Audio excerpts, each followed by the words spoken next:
Hi hello నమస్తే welcome to Deeti news. నేను మీ దీటి వెంకటస్వామి.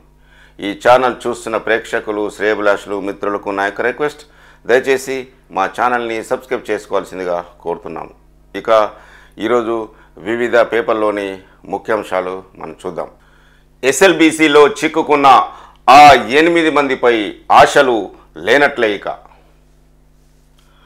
ప్రమాద స్థలంలో మట్టి బురద తప్ప మనుషుల జాడ లేదు.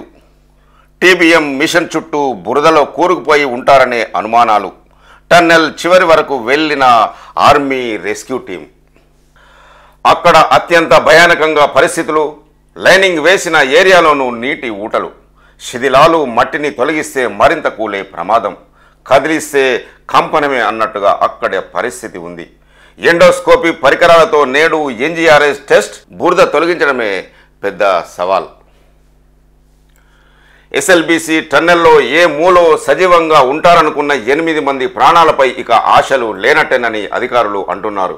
వాళ్ళంతా బురదలో కూరుకుపోయి ఉంటారనే అనుమానాలు వ్యక్తం చేస్తున్నారు. 5 రోజుల నిరంతర ప్రయత్నాల తర్వాత ఎట్టకేలకు టన్నెల్లో ప్రమాదం జరిగిన చోటుకు ఆర్మీ రెస్క్యూ టీం బుధవారం సాయంత్రం చేరుకుంది. అక్కడి ఫోటోలను, వీడియోలను మీడియాకు విడుదల చేసింది. Army NDRF team rat hole miners చెప్తున్న దాని ప్రకారం టన్నెల్ చివరి భాగంలో పరిస్థితులు అత్యంత భయానకంగా ఉన్నాయి. ఎటు చూసినా మట్టి, బురద, శిథిలాలే తప్ప ఆ 8 మంది కానరాలేదు. పైకప్పు కూలిన ప్రాంతం నుంచి టన్నెల్ 500 మీటర్ల వరకు మట్టి, బురద నీటితో ఊబిలా మారిపోయింది. టన్నెల్ ఎత్తు 10.2 మీటర్లు కాగా ప్రమాదం జరిగిన ప్రాంతంలో దాదాపుగా 9.2 మీటర్ల ఎత్తులో మట్టి దిబ్బలు ఉన్నాయి. అందులోనే బీబీఎం మిషన్ ముందు భాగం కూరుకుపోయింది. అక్కడ కన్వేయర్ బెల్ట్ పూర్తిగా ధ్వంసమైంది. గాలి కోసం ఏర్పాటు చేసిన భారీ పైపు కూడా కూలి టీబీఎం మిషన్ మీద పడింది. దీంతో గత శనివారం జరిగిన ప్రమాదంలో గల్లంతైన బాధితులు చనిపోయి టన్నెల్ మిషన్ చుట్టూ బురదలో కూరుకుపోయి ఉంటారనే అనుమానాలు వ్యక్తమవుతున్నాయి. సహాయ చర్యలు ముమ్మరం చేసిన రాష్ట్ర ప్రభుత్వ అధికారులు. సహాయ చర్యలు ముమ్మరం చేయాలని రాష్ట్ర ప్రభుత్వం రెస్క్యూ టీమును ఆదేశించింది. 2 రోజుల్లో పని పూర్తి చేయాలని చెప్పడంతో నిపుణుల సూచన మేరకు ప్లాన్ ప్రకారం రెస్క్యూ చేసేందుకు సిద్ధమవుతున్నారు. దీనికి తోడు టీబీఎం శిథిలాలను కట్ చేయడానికి కాంట్రాక్ట్ సంస్థకు ప్రభుత్వం ఒప్పించింది. దీంతో బుధవారం అర్ధరాత్రి నుంచి రెస్క్యూ టీం సహాయక చర్యల్లో వేగం పెంచాయి. ప్రమాద దాటికి టన్నెల్లో యాక్సిడెంట్ స్పాట్ నుంచి దాదాపు కిలోమీటర్ దూరం వరకు సిమెంటు సెగ్మెంటు పలకలు కదులుతున్నాయి. వాటి నుంచి సీపేజ్ కంటిన్యూ అవుతుంది. ముట్టుకుంటే ఊడిపోయే పరిస్థితి ఉండడంతో ముందుగా డీసిల్డింగ్, డివాటరింగ్ చేయనున్నారు. ఆ తర్వాత ఎలక్ట్రిక్ కట్టర్లు, గ్యాస్ కట్టర్లు, వెల్డింగ్ మిషన్లతో టీబీఎం శిథిలాలను తొలగించే ఛాన్స్ ఉంది. అందులో చిక్కుపోయిన వారు గురుప్రీత్ సింగ్, సందీప్ సాహు, సన్నీ సింగ్, మనోజ్ కుమార్, శ్రీనివాస్. ఈ చిత్రంలో మనం చూడొచ్చు. పూణేలో ఆగి ఉన్న బస్సులో ఒక యువతిపై అత్యాచారం. పూణేలోని స్వర్గేట్ బస్ స్టేషన్లో ఆగి ఉన్న బస్సులో 26 సంవత్సరాల యువతిపై అత్యాచారం జరిగింది. ఘటన జరిగిన ప్రాంతం పోలీస్ స్టేషన్కు 100 మీటర్ల దూరంలోనే ఉంది. నిందితుడు రామ్దాస్ 36 సంవత్సరాల వాడి కోసం పోలీసులు గాలిస్తున్నారు. మెట్రో 2వ ఫేజుకు పర్మిషన్ ఇవ్వండి అంటూ ప్రధాని మోదీకి విన్నవిస్తున్న తెలంగాణ రాష్ట్ర ముఖ్యమంత్రి రేవంత్ రెడ్డి. RRR సౌత్ భాగాన్ని మంజూరు చేయండి. ప్రధాని మోదీకి సీఎం రేవంత్ రెడ్డి విజ్ఞప్తి. గంట పాటు సమావేశం. 6 కీలక ప్రాజెక్టులపై చర్చ. మూసీ గోదావరి లింక్ ప్రాజెక్టు కోసం 20,000 కోట్లు కావాలి. రీజనల్ రింగ్ లైన్ డ్రైపోర్ట్ మంజూరు చేయండి. ఇండియా సెమీకండక్టర్ మిషన్కు అనుమతులు ఇవ్వండి. రాష్ట్రంలో 2016 నుంచి ఆవాస్ యోజన అమలు అయితలేదన్న ప్రధానమంత్రి. అమలు కోసం కృషి చేయాలని సీఎంకు ప్రధాని సూచన. రాష్ట్రానికి 29 ఐపీఎస్ల పోస్టులు ఇవ్వండి అంటూ మోదీకి వివరిస్తున్న ముఖ్యమంత్రి రేవంత్ రెడ్డి. ఉమ్మడి ఏపీ విభజన తర్వాత తెలంగాణకు కేవలం 61 ఐపీఎస్ క్యాడర్ పోస్టులు వచ్చాయని ప్రధానికి సీఎం రేవంత్ రెడ్డి వివరించారు. ఆ తర్వాత 2016లో జరిగిన క్యాడర్ రివ్యూలో మరొక 15 పోస్టులు అదనంగా వచ్చాయన్నారు. అయితే ఇప్పుడున్న అవసరాలకు ఈ అధికారుల సంఖ్య సరిపోవడం లేదని తెలిపారు. రాష్ట్రపతి ఉత్తర్వులతో కొత్తగా అమల్లోకి వచ్చిన 10 పోలీస్ యూనిట్లను 29 పోలీస్ యూనిట్లుగా పునర్వ్యవస్థించామన్నారు. సైబర్ నేరాలు, డ్రగ్స్ కేసులు పెరగడం, రాష్ట్రంలో పెరిగిన పట్టణాలు, ఇతర అవసరాల దృష్ట్యా అదనంగా 29 ఐపీఎస్ పోస్టులు తెలంగాణకు మంజూరు చేయాలని ప్రధానికి వివరించిన సీఎం రేవంత్ రెడ్డి. తెలంగాణ రాష్ట్ర అభివృద్ధికి దోహదపడే ముఖ్యమైన 6 ప్రాజెక్టులకు కేంద్రం నుంచి అన్ని విధాలుగా సహాయ సహకారాలు అందించాలని ప్రధాని మంత్రి నరేంద్ర మోదీని ముఖ్యమంత్రి రేవంత్ రెడ్డి కోరారు. ఇందులో హైదరాబాద్ మెట్రో సెకండ్ ఫేజ్కు పర్మిషన్ ఇవ్వాలని, రీజనల్ రింగ్ రోడ్డు RRRకు దక్షిణ భాగం మంజూరు చేయాలని విజ్ఞప్తి చేశారు. గత ప్రభుత్వం 10 ఏళ్ల పాటు హైదరాబాద్ నగరంలో మెట్రో విస్తరణపై దృష్టి పెట్టలేదని ప్రధాని దృష్టికి సీఎం తీసుకువెళ్లారు. హైదరాబాద్ భవిష్యత్తు అవసరాలకు తగ్గట్టు మెట్రో సెకండ్ ఫేజ్ కోసం తమ ప్రభుత్వం ప్రతిపాదనలు రెడీ చేసి నేడు నవంబర్ 4న కేంద్ర గృహ నిర్మాణ పట్టణ వ్యవహారాల మంత్రిత్వ శాఖకు అందజేసిందని ఆయన తెలిపారు. ఈ ప్రాజెక్టుకు కేంద్ర కేబినెట్ ఆమోదం తెలిపేలాగా చూడాలని ప్రధాని మోదీకి వివరించిన సీఎం రేవంత్ రెడ్డి. మా పోటీ బీజేపీతోనే అంటూ మీడియాతో చిట్ చాట్ చేసిన సీఎం రేవంత్ రెడ్డి. రాష్ట్రంలో బీఆర్ఎస్ పని అయిపోయింది. సిబిఐ కేసులు చూపి బీఆర్ఎస్ను విలీనం చేసుకోవాలని బీజేపీ ప్లాన్ చేస్తుంది. ఎస్ఎల్బీసీ ఘటనకు గత సర్కార్ నిర్లక్ష్యమే కారణం అంటున్న సీఎం. కేసీఆర్ కోసమే కిషన్ రెడ్డి పనిచేస్తున్నాడు అంటూ విమర్శలు. ప్రాజెక్టులు రాకుండా అడ్డుకుంటున్నాడు. కాళేశ్వరంపై కేసు పెట్టిన రాజలింగమూర్తి, అడ్వకేట్ సంజీవ్ రెడ్డి మృతిపై కేటీఆర్ మౌనం ఎందుకు అంటున్న సీఎం. డ్రగ్స్ కేసు నిందితుడు కేదార్ మరణం వెనుక కారణాలు ఏమిటి? ఈ 3 మిస్టరీ మరణాలపై ఫిర్యాదు వస్తే తప్పక దర్యాప్తు చేస్తాం. ఫిరాయింపులపై బీఆర్ఎస్ బీజేపీ మాట్లాడడం పెద్ద జోక్. బీఆర్ఎస్ హయాంలో రాని బై ఎలక్షన్స్ ఇప్పుడు వస్తాయా అని ప్రశ్నలు. తెలంగాణలో బీఆర్ఎస్ పని అయిపోయిందని సీఎం రేవంత్ రెడ్డి అన్నారు. తమ ప్రధాన పోటీ బీజేపీతోనని ఆయన స్పష్టం చేశారు. బీజేపీ తెలంగాణ రాష్ట్ర కొత్త అధ్యక్షుడిగా ఎవరొచ్చినా భవిష్యత్తులో ఆ పార్టీతోనే మాకు పోటీ ఉంటుంది అని సీఎం రేవంత్ రెడ్డి అన్నారు. 10 ఏళ్ల బీఆర్ఎస్ పాలనలో జరిగిన అవినీతిపై సిబిఐ విచారణకు కేంద్ర మంత్రులు కిషన్ రెడ్డి, సంజయ్ డిమాండ్ చేయడం వెనుక కుట్ర ఉంది అన్నారు. సిబిఐ విచారణ పేరుతో బీఆర్ఎస్ను విలీనం చేసుకోవాలని బీజేపీ ప్లాన్ చేస్తున్నదని సీఎం వ్యాఖ్యానించారు. ఫోన్ టాపింగ్ కేసు నిందితుడు ప్రభాకర్ రావు విదేశాల్లో ఉన్నారని, ఆయన్ను దేశానికి తీసుకురావాల్సిన బాధ్యత కేంద్ర ప్రభుత్వానిదని చెప్పారు. ఫార్ములా ఈ రేస్ కేసులో ఈడీ దర్యాప్తు జరుగుతున్నదని, మరి కేటీఆర్ను ఎందుకు అరెస్టు చేయడం లేదని సీఎం ప్రశ్నించారు. ఈడీ దర్యాప్తుపై కిషన్ రెడ్డి, బండి సంజయ్ ఎందుకు మాట్లాడడం లేదని సీఎం రేవంత్ రెడ్డి వారిని విమర్శలు చేశారు. వివిధ కేసుల్లో దోషులుగా తేలిన రాజకీయ నాయకులపై జీవితకాలం నిషేధం వద్దు అంటున్న కేంద్రం. రాజకీయ నాయకులపై ఎన్నికల్లో పాల్గొనకుండా జీవితకాల నిషేధం విధించడం సరికాదని సుప్రీంకోర్టుకు కేంద్రం తెలిపింది. ప్రస్తుతం ఉన్న 6 ఏళ్ల అనర్హత సరిపోతుందని పేర్కొంది. ఈ మేరకు సుప్రీంకోర్టులో బుధవారం అఫిడవిట్ దాఖలు చేసింది కేంద్రం. డీలిమిటేషన్లో దక్షిణాదిలో 1 సీటు కూడా తగ్గదు అంటున్న హోంమంత్రి అమిత్ షా. తమిళనాడుకు తక్కువ నిధులిచ్చామనేది అబద్ధం అంటున్న అమిత్ షా. గత 10 ఏళ్లలో 5 లక్షల కోట్లు ఇచ్చినట్లు వెల్లడి. జనాభా ఆధారంగా లోక్సభ నియోజకవర్గాల పునర్విభజన జరిగితే తమ రాష్ట్రంలో 8 సీట్లు తగ్గాయని తమిళనాడు సీఎం ఎంకే స్టాలిన్ చేసిన కామెంట్లను కేంద్ర హోంమంత్రి అమిత్ షా తోసిపుచ్చారు. డీలిమిటేషన్ వల్ల తమిళనాడు సహా దక్షిణాదిలోని ఏ రాష్ట్రం 1 సీటు కూడా కోల్పోదని తెలిపారు. ఈ విషయాన్ని స్వయంగా ప్రధానమంత్రి నరేంద్ర మోదీనే లోక్సభలో చెప్పారని, తమిళనాడులోని 5 జిల్లాల్లో బీజేపీ కార్యాలయాలను అమిత్ షా బుధవారం వర్చువల్గా ప్రారంభించారు. తెలంగాణ రాష్ట్రంలో నేడే ఎమ్మెల్సీ ఎన్నికలు. 2 టీచర్ 1 గ్రాడ్యుయేట్ స్థానానికి పోలింగ్. ఉదయం 8 గంటల నుంచి సాయంత్రం 4 గంటల వరకు పోలింగ్. బ్యాలెట్ బాక్సులతో పోలింగ్ స్టేషన్లకు బయలుదేరిన సిబ్బంది. ఓటర్లుగా నమోదైన ఉద్యోగులు, టీచర్లకు స్పెషల్ క్యాజువల్ లీవ్ మంజూరు. సంపన్న ఇమిగ్రెంట్లకు ట్రంప్ గోల్డ్ కార్డు. 44 కోట్ల పెట్టుబడి పెడితే అమెరికా సిటిజన్షిప్. ప్రస్తుతం ఉన్న EB-5 ఇన్వెస్టర్ వీసాలు రద్దు. 2 వారాల్లోనే కొత్త గోల్డ్ కార్డ్ స్కీమ్ అమలవుతుందన్న ట్రంప్. అమెరికాలో సెటిల్ అవ్వాలనుకునే సంపన్నులకు US president Donald Trump golden offer ప్రకటించారు. యుఎస్లోని కంపెనీల్లో $5 మిలియన్ సుమారు 44 కోట్ల పెట్టుబడి పెడితే గోల్డ్ కార్డు వీసాలు జారీ చేస్తామని చెప్పారు.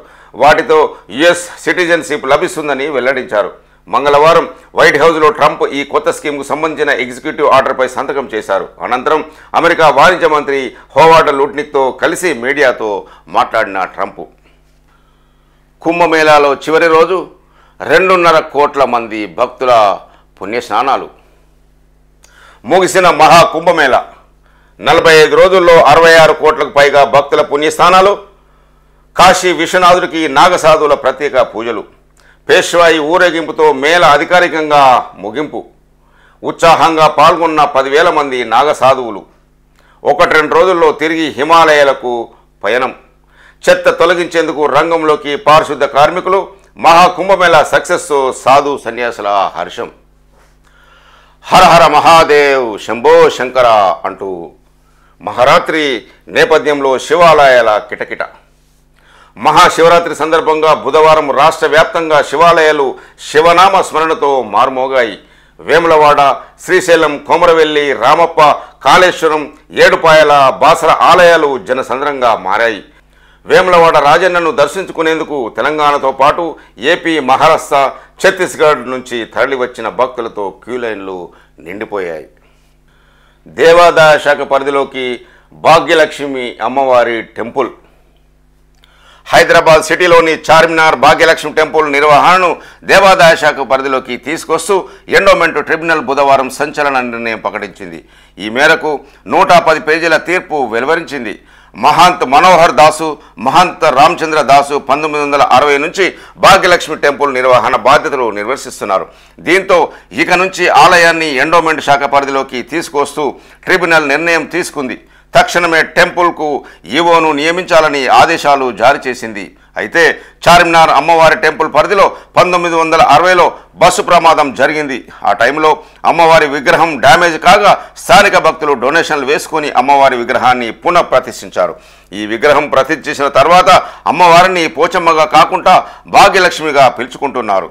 అప్పటి నుంచి భాగ్యలక్ష్మి టెంపుల్గా పేరుగాంచింది. కాగా రామచంద్ర దాసు శిష్యుడు రాజ్ మోహన్ దాస్ అనే వ్యక్తి కూడా హెరిడిటరీ ట్రస్ట్ ద్వారా ఈ టెంపుల్పై ఆజమాయిషీ చలాయిస్తున్నాడు. అయితే మహంత్ రామచంద్ర దాస్ కూతురుగా చెప్పుకుంటున్న మహిళ భాగ్యలక్ష్మి టెంపుల్పై ఆజమాయిషీ చలాయిస్తున్న వారిపై కోర్టుకు ఎక్కారు. దీంతో ఆమెకు రాజ్మోహన్ దాస్కు మధ్య వివాదం నడుస్తుంది. కాగా ఈ టెంపుల్ ఏడాదికి దాదాపు 12 కోట్ల ఆదాయం వస్తుండగా యూపీ నుంచి వచ్చిన రాజ్మోహన్ దాస్ టెంపుల్పై ఆజమాయిషీ చలాయిస్తున్నాడు.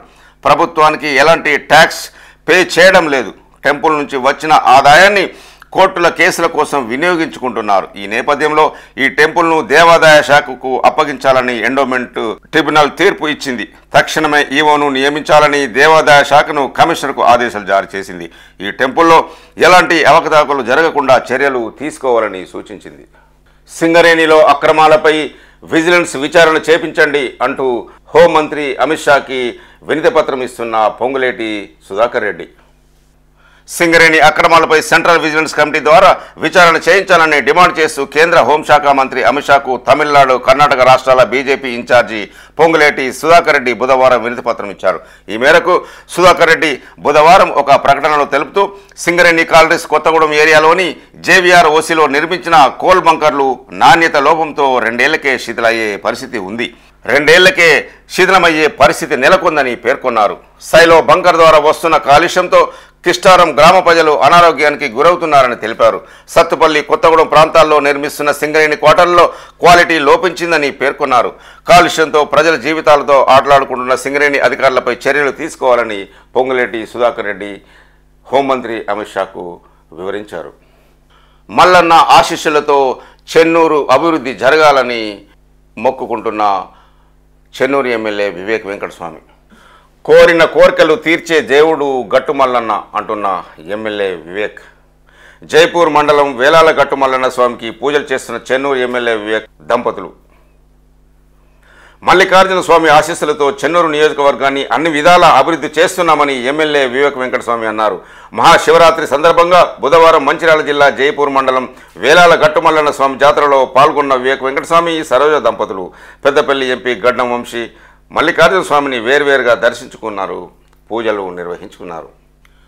ప్రపంచ ఫార్మసీ హాస్పిటల్స్ హబ్గా హైదరాబాద్.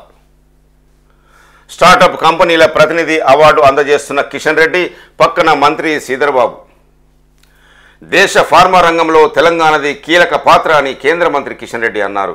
దేశంలోని ఫార్మా ఆదాయంలో 35%, బల్క్ డ్రగ్స్లో 40% ఆదాయం హైదరాబాద్ సిటీ నుంచే వస్తున్నదని చెప్పారు. 800 ఫార్మా, బయోటెక్, మెడిటెక్ కంపెనీలు హైదరాబాద్ కేంద్రంగా పనిచేస్తున్నాయని వెల్లడించారు. ప్రపంచ ఫార్మసీ హాస్పిటల్స్ హబ్గా హైదరాబాద్ అభివృద్ధి చెందుతున్నదని కిషన్ రెడ్డి అన్నారు. బుధవారం హైదరాబాద్లో బయో ఏషియా 2025 సదస్సు ముగింపు కార్యక్రమంలో కిషన్ రెడ్డి మాట్లాడుతూ బల్క్ డ్రగ్ క్యాపిటల్, వ్యాక్సిన్ క్యాపిటల్గా హైదరాబాద్ సిటీ ఎంతో పురోగతి సాధించిందని చెప్పారు. Genome valley, ఫార్మసిటీ, medical devices park వంటివి విదేశీ పెట్టుబడులను ఆకర్షించి 2047 నాటికి $500 బిలియన్ లైఫ్ సైన్సెస్ ఎకానమీని సృష్టించేందుకు హైదరాబాద్ అడుగులు వేసే అవకాశాలు మెండుగా ఉన్నాయని కేంద్ర మంత్రి కిషన్ రెడ్డి అన్నారు. రాష్ట్ర ప్రజలు సుభిక్షంగా ఉండాలి అంటూ ప్రత్యేక పూజలు చేస్తున్న డిప్యూటీ సీఎం బట్టి విక్రమార్క దంపతులు. రాష్ట్ర ప్రజలు సుభిక్షంగా ఉండాలని శివపార్వతులను వేడుకుంటున్నట్టు డిప్యూటీ సీఎం బట్టి విక్రమార్క తెలిపారు. మహాశివరాత్రి సందర్భంగా బుధవారం వైరా మండలం సానాల లక్ష్మీపురంలోని పురాతన శివాలయం, మధురలోని మృత్యుంజయ ఆలయంలో డిప్యూటీ సీఎం దంపతులు ప్రత్యేక పూజలు నిర్వహించారు. పార్లమెంట్లో ప్రతిపక్ష నేత రాహుల్ గాంధీ కుటుంబం పేరిట కూడా ఆలయాల్లో పూజలు చేయించారు. సొంతూరు స్నానాల లక్ష్మీపురంలో పూజలు చేసిన తర్వాత డిప్యూటీ సీఎం చిన్ననాటి మిత్రులతో కలిసి జాతరలో తిరిగారు.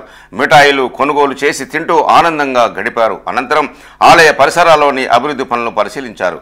డిప్యూటీ సీఎం వెంట ఖమ్మం ఎంపీ రామసహాయం, రఘురామరెడ్డి, జిల్లా కాంగ్రెస్ అధ్యక్షుడు దుర్గాప్రసాద్, కాంగ్రెస్ నాయకులు పాల్గొన్నారు. బొగ్గు గుట్టలు తగలబడుతున్నాయి అంటూ ఒక Singareni news. Singareni Yellandu area open కాస్ట్లో కాలుతున్న బొగ్గు, 1,00,000 టన్నుల వరకు పేరుకుపోయిన బొగ్గు నిల్వలు. ఆఫీసర్ల ప్రణాళిక లోపంతో సంస్థకు ఆర్థికంగా నష్టం. కష్టపడి తీసిన బొగ్గు కాలుతుండగా కార్మికుల ఆవేదన. కాలుష్యం పెరుగుతుందంటూ పర్యావరణవేత్తల ఆందోళన. సింగరేణి ఓపెన్ కాస్ట్లోని బొగ్గు తగలబడిపోతుంది.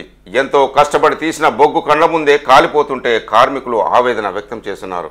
భద్రాద్రి జిల్లా ఇల్లందు ఏరియాలోని కోయగూడెం ఓసీల్లో బొగ్గు గుట్టలకు కొద్ది రోజులుగా మంటలు అంటుకుని కాలిపోతున్నాయి.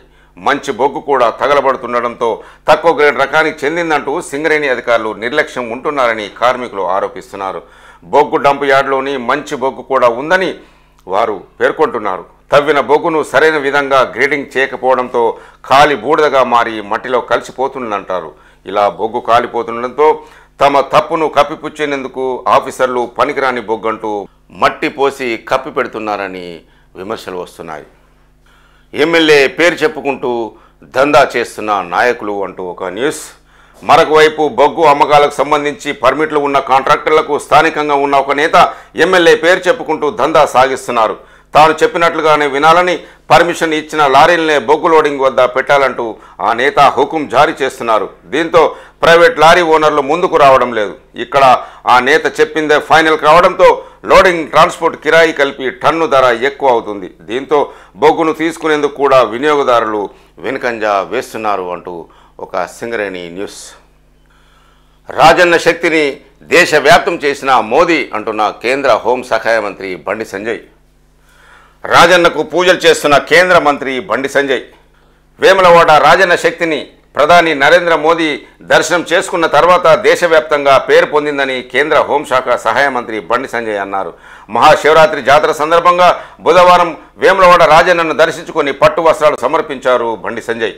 అనంతరం కేంద్ర మంత్రి సంజయ్ మాట్లాడుతూ రాజన్నను ప్రధాని దర్శించుకొని వెళ్ళాక వివిధ రాష్ట్రాల, దేశాల నుంచి కూడా భక్తులు వేములవాడకు భారీగా తరలి వస్తుండడంతో రద్దీగా మారిపోయిందన్నారు. మహాశివరాత్రి ఏర్పాట్లు చాలా బాగున్నాయని ఆలయ ఈవో సిబ్బందికి అభినందనలు తెలియజేశారు. ఆయన వెంట బీజేపీ నేతలు ప్రతాప్ రామకృష్ణ, గోపి, మల్లికార్జున్ తదితర బీజేపీ నాయకులు ఉన్నారు. వేములవాడ రాజన్నను దర్శించుకున్న బారస ఎమ్మెల్సీ కవిత. కేఆర్ హయంలోనే 250 కోట్లు ఖర్చు చేసి రాజన్న ఆలయాన్ని అభివృద్ధి చేశామని ఎమ్మెల్సీ కల్వకుంట్ల కవిత అన్నారు. ప్రభుత్వాలు మారినంత ఆలయ అభివృద్ధి ఆగవద్దని ప్రస్తుత కాంగ్రెస్ ప్రభుత్వం కూడా కొనసాగించాలని కోరారు.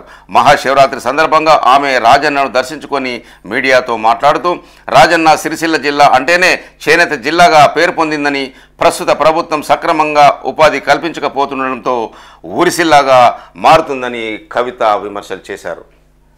మిస్టరీగా మారిన మరణాలు. రాజలింగమూర్తి సంజీవ్ రెడ్డి కేదార్ల మరణం అనుమానాస్పదం. ఫిర్యాదు వస్తే దర్యాప్తు చేస్తాం, నిజాలను వెలికి తీస్తాం. ఎస్ఎల్బీసీ ప్రమాదానికి గత కేసీఆర్ సర్కారుదే బాధ్యత.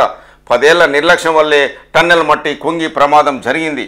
ఫిరాయింపులపై 10 ఏళ్లు రాజ్యాంగంలో మార్పులేమీ రాలేదు. తెలంగాణలో ఉప ఎన్నికలు, కేటీఆర్ అవగాహన రాహిత్యమే. విదేశాలకు పారిపోయిన వారిని రప్పించాల్సింది కేంద్రమే. సిబిఐ విచారణ కోరితే బీఆర్ఎస్ను బీజేపీ కలిపేసుకుంటుంది. నా దృష్టి పనిపైనే అంటున్న సీఎం రేవంత్ రెడ్డి. లబ్ధిదారులే కాంగ్రెస్ను గెలిపిస్తారు. బీఆర్ఎస్ కథ ముగిసింది. భవిష్యత్తులో బీజేపీతోనే మా పోటీ. ఆదాయాన్ని నెలకు 22,000 కోట్లకు పెంచితేనే సరిపోతుంది. ఢిల్లీలో మీడియాతో చిట్చాట్లో సీఎం రేవంత్ రెడ్డి. తెలంగాణలో గత 10 ఏళ్లలో జరిగిన అవినీతిపై విచారణను సిబిఐకి అప్పగించాలని కిషన్ రెడ్డి, బండి సంజయ్ చెప్పడం వెనుక పెద్ద కుట్ర దాగి ఉంది. సిబిఐకి అప్పగిస్తే ఆ పేరుతో బీఆర్ఎస్ను బీజేలో విలీనం చేసుకోవాలని వారి ఆలోచన అంటున్న సీఎం రేవంత్ రెడ్డి. సినీ నటుడు పోసాని అరెస్ట్. హైదరాబాదులో అదుపులో తీసుకున్న ఆంధ్రప్రదేశ్ పోలీసులు. జననేత ఫిర్యాదుపై పోసాని మీద కేసు. ఏపీ వ్యాప్తంగా ఇప్పటికే 10కి పైగా కేసులు నమోదు. వైసీపీ అధికారంలో ఉండగా నోటి దురుసు. అప్పట్లో ఫిర్యాదులపై స్పందించని పోలీసులు. అరెస్టు వేళ పోలీసులతో పోసాని వాగ్వాదం. నోటీసులు ఇచ్చి పోసానిని అరెస్ట్ చేసిన పోలీసులు. నేడు రాజంపేట కోర్టులో పోసాని హాజరు. వైసీపీ అధికారంలో ఉండగా టీడీపీ, జనసేన అగ్రనేతలపై పిచ్చి పిచ్చిగా రెచ్చిపోయి అడ్డు అదుపు లేకుండా నోరు పారేసుకున్న సినీ నటుడు పోసాని కృష్ణమురళిని పోలీసులు అరెస్టు చేశారు. దాచేస్తే ఆగని సత్యం అట్లాస్ అంటున్న కేటీఆర్. కేసీఆర్ పాలన వైభవాన్ని తొక్కి పెట్టలేరు. అధికారులపై వేధింపులు సిగ్గుచేటు. సర్కార్ చిల్లర చేష్టలు మానుకోవాలి అంటున్న బీఆర్ఎస్ వర్కింగ్ ప్రెసిడెంట్ కేటీఆర్. అరచేతిని అడ్డుపెట్టి సూర్యకాంతిని ఆపలేరు అన్నట్లే 10 ఏళ్లలో కేసీఆర్ పాలన వైభవాన్ని తొక్కి పెట్టలేరని బీఆర్ఎస్ వర్కింగ్ ప్రెసిడెంట్ కేటీఆర్ స్పష్టం చేశారు. చేతగారిని పాలనతో తెలంగాణను ఆగం చేసి వాస్తవాలను బయటపెట్టిన అధికారులపై కక్ష కట్టడం సీఎం రేవంత్ రెడ్డి మూర్ఖత్వానికి నిదర్శనమని కేటీఆర్ దుయ్యబట్టారు. బీఆర్ఎస్ పార్టీ పాలన వైభవాన్ని సీఎం కక్షించుకొని ఆపాలని చూసిన అట్లాస్ అంటే తెలంగాణ స్టేట్ స్టాటిస్టికల్ అబ్స్ట్రాక్ట్ రూపంలోనో మరొక రూపంలోనో బయటికి వస్తుందని చెప్పారు. బీఆర్ఎస్ దార్శనిక పాలనకు దద్దమ్మ కాంగ్రెస్ పాలనకు ఉన్న స్పష్టమైన తేడా 4 కోట్ల సమాజం ముందు అట్లాస్ రూపంలో బట్టబయలు కావడంతో ముఖ్యమంత్రికి మింగుడు పడడం లేదని కేటీఆర్ ఎద్దేవా చేశారు. బీఆర్ఎస్ హయాంలో సాధించిన ఘనమైన గతాన్ని తొక్కిపెట్టడం, అరచేతిని అడ్డుపెట్టి సూర్యకాంతిని ఆపడం ఎవరికి సాధ్యం కాదని కేటీఆర్ అన్నారు. అధికార యంత్రాంగంపై కూడా వేధింపులకు పాల్పడడం సిగ్గుచేటని విమర్శలు చేశారు. తలసరి ఆదాయంలో నంబర్ 1గా ఉన్న రాష్ట్రాన్ని తలమాసిన నిర్ణయాలతో దివాలా స్థితికి తీసుకువచ్చారని, ఇప్పటికీ క్షమించరాని పాపాన్ని ముఖ్యమంత్రి మూటగట్టుకున్నారని మండిపడ్డారు. కేసీఆర్ 10 ఏళ్ల పాలనలో వ్యవసాయ రంగంలో సాధించిన విప్లవం, పారిశ్రామిక రంగంలో పరుగులు పెట్టిన ప్రగతి పథం ప్రజల గుండెల్లో చిరస్థాయిగా ఉంటుందని కేటీఆర్ అన్నారు. కేసీఆర్ పాలన సౌరభాలను వెబ్సైట్ నుంచి తొలగించినంత మాత్రాన, చేయని తప్పునకు అధికారులపై వేటు వేసినంత మాత్రాన 10 ఏళ్ల ముఖ చిత్రాన్ని సువర్ణాక్షరాలతో లభించిన స్వర్ణయుగాన్ని చెరిపివేయడం ముఖ్యమంత్రి వల్ల కాదు, ఢిల్లీ పార్టీ వల్ల కాదు అని కేటీఆర్ విమర్శలు చేశారు. కార్మికుల ప్రాణాలు ప్రభుత్వానికి పట్టవా అంటూ కేటీఆర్ విమర్శలు. ఎస్ఎల్బీసీ ఘటనపై నోరెందుకు ఎత్తడం లేదు. నాడు విష ప్రచారం, నేడు మౌనం. బీఆర్ఎస్ వర్కింగ్ ప్రెసిడెంట్ కేటీఆర్ వ్యాఖ్యలు. ఎస్ఎల్బీసీ ప్రమాదంలో చిక్కుకున్న వారి ప్రాణాలు ఆగమ్య గోచరంగా మారినా కూడా ప్రభుత్వానికి పట్టదా అని బీఆర్ఎస్ వర్కింగ్ ప్రెసిడెంట్ కేటీఆర్ అన్నారు. ఒక అడుగు ముందుకు 100 అడుగులు వెనక్కి అన్నట్లుగా ఎస్ఎల్బీసీ సొరంగంలో సహాయ చర్యలు సాగుతున్నాయని ఆరోపించారు. సొరంగంలో ఆక్సిజన్ అందక కన్వేయర్ బెల్ట్ తెగిపోయి ఇన్ని రోజులు అవుతున్న పనులు ముందుకు సాగడం లేదని, దయానీయంగా ఉన్నదని పేర్కొన్నారు. కాళేశ్వరం ప్రాజెక్టులో భాగమైన మేడిగడ్డ 1-2 పిల్లర్లకు పర్రెపడ్డప్పుడు, శ్రీశైలం అగ్నిమాపదం జరిగినప్పుడు పిచ్చి ప్రేలాపనలు విషపు రాతలు రాసిన మేధావుల నోళ్లు ఇప్పుడు ఎందుకు మూగబోయాయి అని ఎక్స్ వేదికగా కేటీఆర్ ప్రశ్నించారు. ఇప్పటికైనా కార్మికుల గోడు విని సొరంగంలో చిక్కుకున్న వారి కుటుంబాలకు ధైర్యాన్ని ఇవ్వాలని కోరారు. సొరంగంలో చిక్కుకున్నవి సాధారణ ప్రాణాలు కాదని, అవి జాతి సంపదగా గుర్తించాలని పేర్కొన్నారు. రాష్ట్రంలో ఇంత జరుగుతున్న సీఎం ఢిల్లీ బాట పట్టడం దుర్మార్గమని విమర్శలు చేశారు. 2 రోజుల్లో ఎస్ఎల్బీసీ ఆపరేషన్ పూర్తి చేస్తామంటున్న మంత్రి ఉత్తమ్ కుమార్ రెడ్డి. కార్మికులను సురక్షితంగా బయటకు తీసుకువస్తాం. సహాయ చర్యలు చివరి దశకు చేరుకున్నాయి. ప్లాస్మా గ్యాస్ కట్టర్లతో టీబీఎం కట్ చేయిస్తాం. టన్నెల వద్ద మంత్రి ఉత్తమ్ కుమార్ రెడ్డి వ్యాఖ్యలు. కన్నీరు మున్నీరవుతున్న బాధిత కుటుంబాలు. ఎవరు సమాచారం ఇవ్వడం లేదని తీవ్ర ఆందోళన వ్యక్తం చేస్తున్న బాధిత కుటుంబాలు. ఎస్ఎల్బీసీ రెస్క్యూ ఆపరేషన్ను 2 రోజుల్లో పూర్తి చేశామని భారీ నీటిపారుదల శాఖ మంత్రి ఉత్తమ్ కుమార్ రెడ్డి తెలిపారు. ఎస్ఎల్బీసీ సహాయ చర్యలు వేగవంతంగా చేసినట్లు చెప్పారు. అత్యాధిక టెక్నాలజీ పరిజ్ఞానాన్ని వినియోగించి సహాయ బృందాలు నిరంతరం పనిచేస్తున్నాయని వెల్లడించారు. రెస్క్యూ టీములు 2 రోజుల్లో టన్నెల్లో చిక్కుకున్న వారిని వెలికి తీయడానికి కార్యాచరణ సిద్ధం చేశామని వివరించారు. ఇప్పటి వరకు వివిధ పేపర్లో ఉన్న ముఖ్యాంశాలు మనం చూసాం.